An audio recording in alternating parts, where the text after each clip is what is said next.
दोस्तों, क्या आप जानते हैं कि कनाडा, जो दुनिया का दूसरा सबसे बड़ा देश है, उसका लगभग 80 से 85% हिस्सा पूरी तरह से निर्जन है। यह सुनकर विश्वास करना मुश्किल है ना? यह एक ऐसा विशाल देश है जिसकी ज्यादातर जमीन पर कोई नहीं रहता। आपको यह जानकर और भी हैरानी होगी कि कनाडा की 90% से ज्यादा आबादी अमेरिका कनाडा सीमा के 160 किलोमीटर के दायरे में रहती है। इसका मतलब है कि देश का एक बहुत बड़ा हिस्सा लगभग खाली पड़ा है, जहां सिर्फ प्रकृति का राज है। तो सवाल यह उठता है कि ऐसा क्यों है? कनाडा का इतना बड़ा हिस्सा खाली क्यों है? क्या वहां कुछ ऐसा है जो लोगों को वहां बसने से रोकता है? क्या यह सिर्फ ठंड है या इसके पीछे और भी कोई बड़े कारण हैं? यह एक ऐसा रहस्य है जो कनाडा की पहचान से जुड़ा है। एक तरफ जहां इसके शहर दुनिया के सबसे विकसित और रहने लायक शहरों में गिने जाते हैं, वहीं दूसरी तरफ इसका एक विशाल हिस्सा आज भी इंसान की पहुंच से दूर है। आज की इस वीडियो में हम इसी रहस्य से पर्दा उठाने वाले हैं। हम जानेंगे कि कनाडा का इतना बड़ा हिस्सा खाली क्यों है। हम इसके भौगोलिक, जलवायु और ऐतिहासिक कारणों को समझेंगे जो इस विशाल खालीपन के लिए जिम्मेदार हैं। तो मेरे साथ बने रहिए, क्योंकि हम कनाडा के इस अनछुए और रहस्यमयी हिस्से की यात्रा पर निकलने वाले हैं।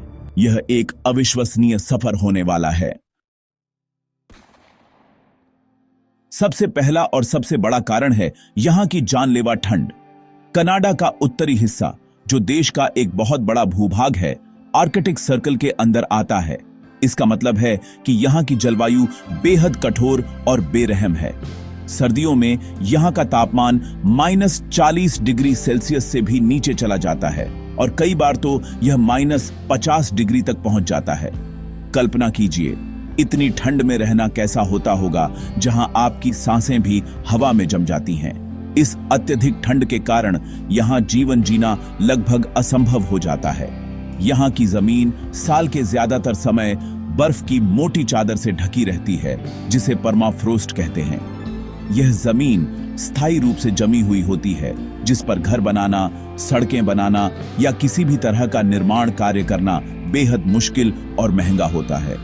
यहां खेती करना तो नामुमकिन है, क्योंकि जमीन कभी पिघलती ही नहीं।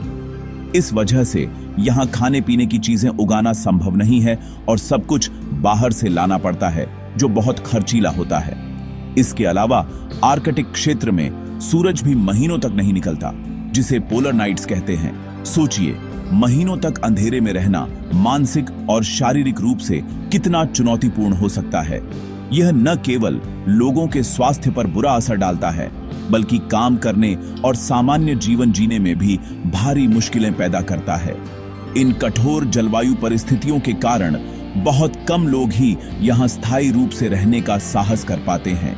यहाँ सिर्फ कुछ स्वदेशी समुदाय और वैज्ञानिक ही रहते हैं जो इन हालातों के आदी हो चुके हैं।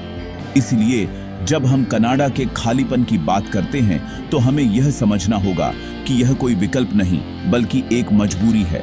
प्रकृति की यह कठोरता ही सबसे बड़ी वजह है जो लोगों को इस विशाल और खूबसूरत लेकिन ठंडे हिस्से से दूर रखती है। यह एक ऐसी चुनौती है जिसे आज की आधुनिक तकनीक भी पूरी तरह से पार नहीं कर पाई है। यहां रहना प्रकृति के साथ एक निरंतर संघर्ष है, जिसे हर कोई नहीं जीत सकता। कनाडा के खालीपन का दूसरा बड़ा कारण है इसका दुर्गम भूभाग। यह देश सिर्फ ठंडा ही नहीं है, बल्कि यहाँ का ज्यादातर हिस्सा घने जंगलों, ऊंचे ऊंचे पहाड़ों और हजारों जमी हुई झीलों से भरा हुआ है। कनाडा का एक बहुत बड़ा हिस्सा कैनेडियन शील्ड नामक चट्टानी क्षेत्र से ढका है, जो लाखों साल पुरानी कठोर चट्टानों से बना है। यह क्षेत्र खनिज संपदा से तो भरपूर है, लेकिन यहाँ की मिट्टी बहुत पतली और खेती के लिए अनुपयुक्त है। इन घने जंगलों, जिन्हें बोरियल फॉरेस्ट कहा जाता है, में सड़कें बनाना या बस्तियां बसाना बेहद मुश्किल है।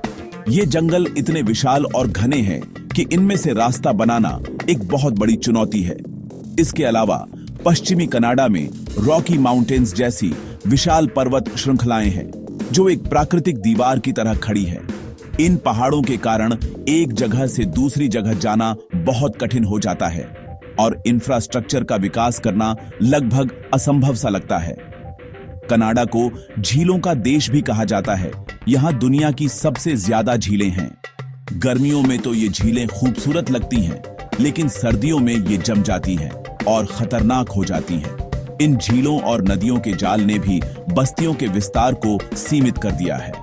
एक शहर से दूसरे शहर तक जाने के लिए आपको इन प्राकृतिक बाधाओं को पार करना पड़ता है, जिसके लिए पुलों और लंबी सड़कों का निर्माण करना पड़ता है, जो बहुत महंगा और समय लेने वाला काम है। इस दुर्गम भूभाग के कारण यहाँ परिवहन और संचार का नेटवर्क विकसित करना एक बड़ी चुनौती है। उत्तरी इलाकों में तो आज भी कई समुदाय ऐसे हैं जहां सिर्फ हवाई जहाज से ही पहुंचा जा सकता है। सड़कें न होने के कारण सामान पहुंचाना, स्वास्थ्य सेवाएं देना और शिक्षा जैसी बुनियादी सुविधाएं उपलब्ध कराना बहुत मुश्किल हो जाता है। यही कारण है कि लोग इन इलाकों में बसने के बजाय उन जगहों को चुनते हैं जहां पहुंचना और रहना आसान हो।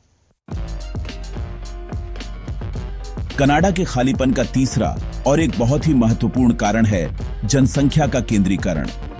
जैसा कि हमने शुरू में बताया, कनाडा की 90% से ज्यादा आबादी अमेरिका कनाडा सीमा के पास एक पतली पट्टी में रहती है।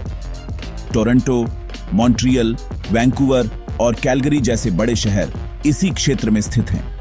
इसका एक बड़ा कारण यह है कि इन दक्षिणी इलाकों की जलवायु उत्तरी क्षेत्रों की तुलना में बहुत हल्की और रहने लायक है। इन शहरों में दुनिया की बेहतरीन सुविधाएं उपलब्ध हैं। यहाँ अच्छे स्कूल, कॉलेज, अस्पताल, शॉपिंग मॉल और रोजगार के बेहतरीन अवसर हैं। लोगों को एक आरामदायक और आधुनिक जीवन जीने के लिए जो कुछ भी चाहिए, वह सब कुछ इन शहरों में आसानी से मिल जाता है। जब लोगों के पास एक ऐसी जगह पर रहने का विकल्प होता है जहां जीवन आसान और सुविधाजनक हो, तो वे क्यों किसी दूर दराज, ठंडे और दुर्गम इलाके में जाकर बसना चाहेंगे। यह एक स्वाभाविक मानवीय प्रवृत्ति है।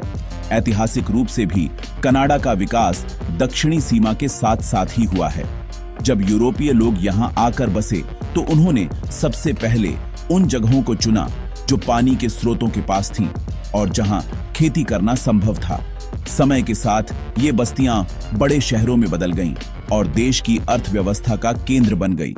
उद्योग, व्यापार और सरकार के सभी प्रमुख केंद्र इन्हीं दक्षिणी शहरों में स्थापित हो गए, जिससे और ज्यादा लोग इन शहरों की ओर आकर्षित हुए। इस जनसंख्या केंद्रीकरण ने एक चक्र बना दिया है। क्योंकि ज्यादातर लोग दक्षिण में रहते हैं, इसलिए सरकार और कंपनियां भी अपना सारा निवेश इन्हीं क्षेत्रों में करती है। नई सड़कें, नए अस्पताल और नए व्यवसाय सब यहीं खुलते हैं, जिससे ये शहर और भी ज्यादा आकर्षक हो जाते हैं। वहीं उत्तरी इलाकों में कम आबादी होने के कारण वहां निवेश करना आर्थिक रूप से फायदेमंद नहीं माना जाता।